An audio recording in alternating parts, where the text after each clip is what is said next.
far corner of Triangle Alley, below the whooshing sound of a sparkling TR-3B, at the edge of a dark forest where lumbering beasts dwell.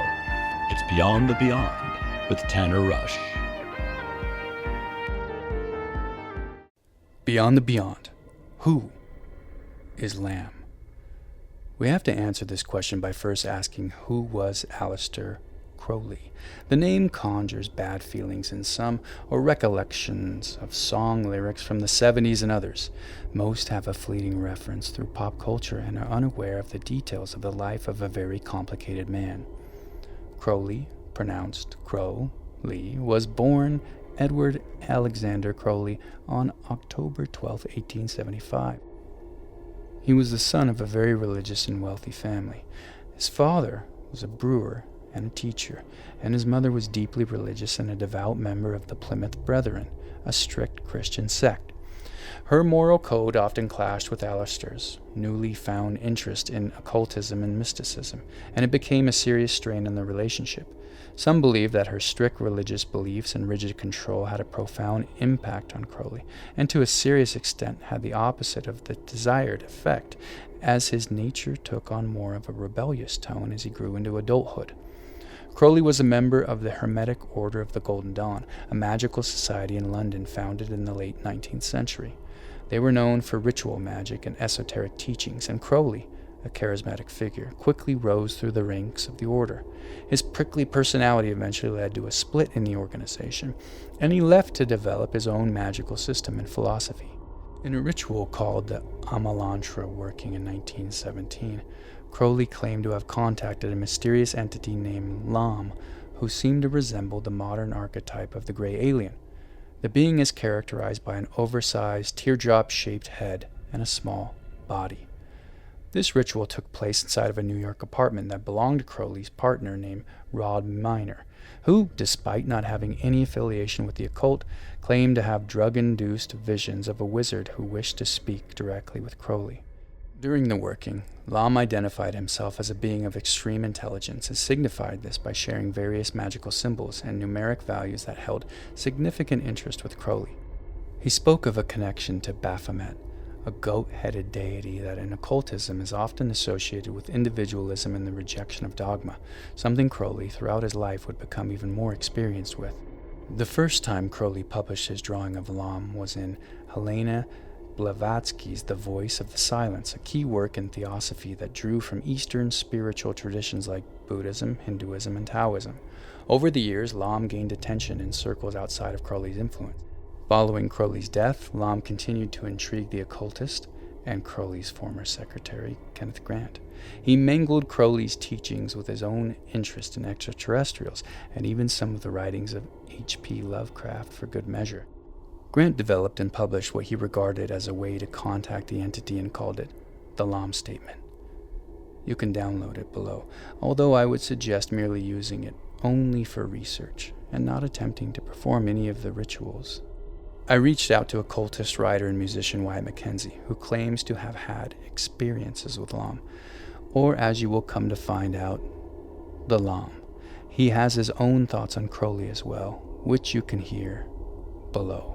When I first discovered Kenneth Grant and the writings of his successor, Michael Staley, I was utterly transfixed. I felt like I had found something that resonated with me completely, a blending of thelemic occultism with UFO phenomenon and a brave and complete mapping of the glyphotic tunnels of Set, something Crowley himself had only touched upon in his writing of Liber 218.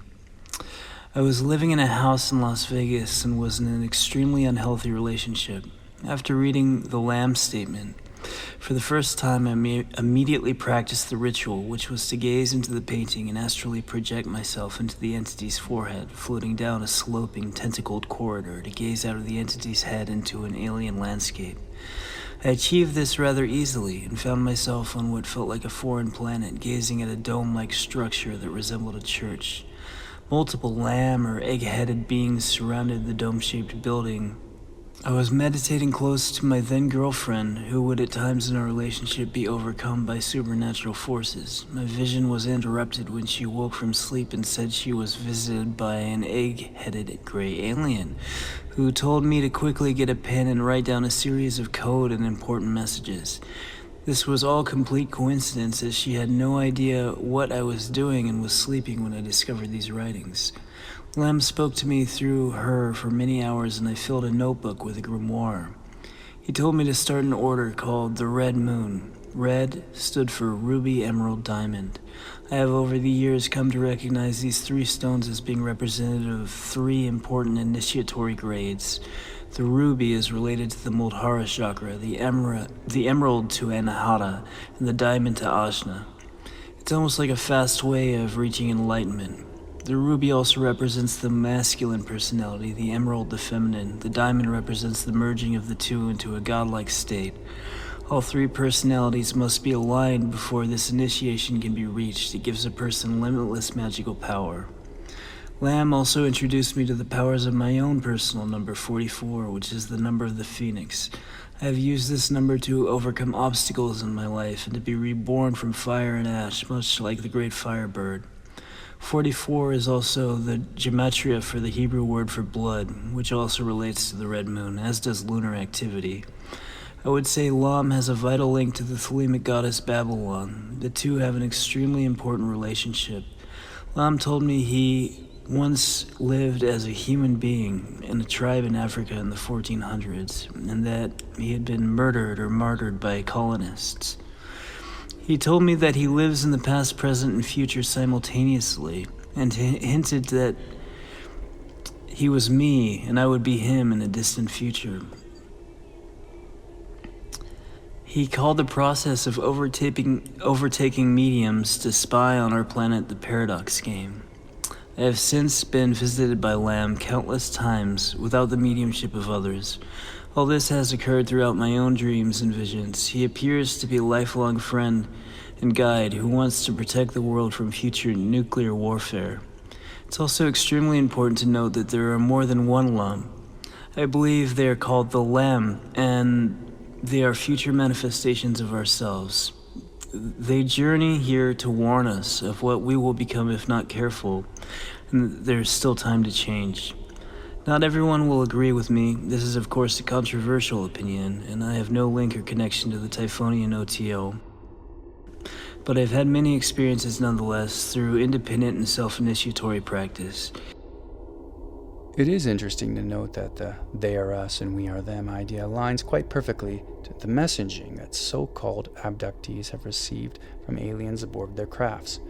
There are countless numbers of people who say they have been given a message that Earth is on a path to destruction, and if we don't turn things around soon, the fate of the entire planet will be at stake. Did Crowley open up some portal with the Amalantrah Working to let in the species we know as gray aliens? Was it some extra-dimensional entity who was merely guiding Crowley away from societal norms and toward knowledge and enlightenment? Or was it the writings, drawings, and ramblings of a madman caught up in his own twisted fantasy? Have you had an encounter? Message me at BeyondTheBeyond1 on Instagram.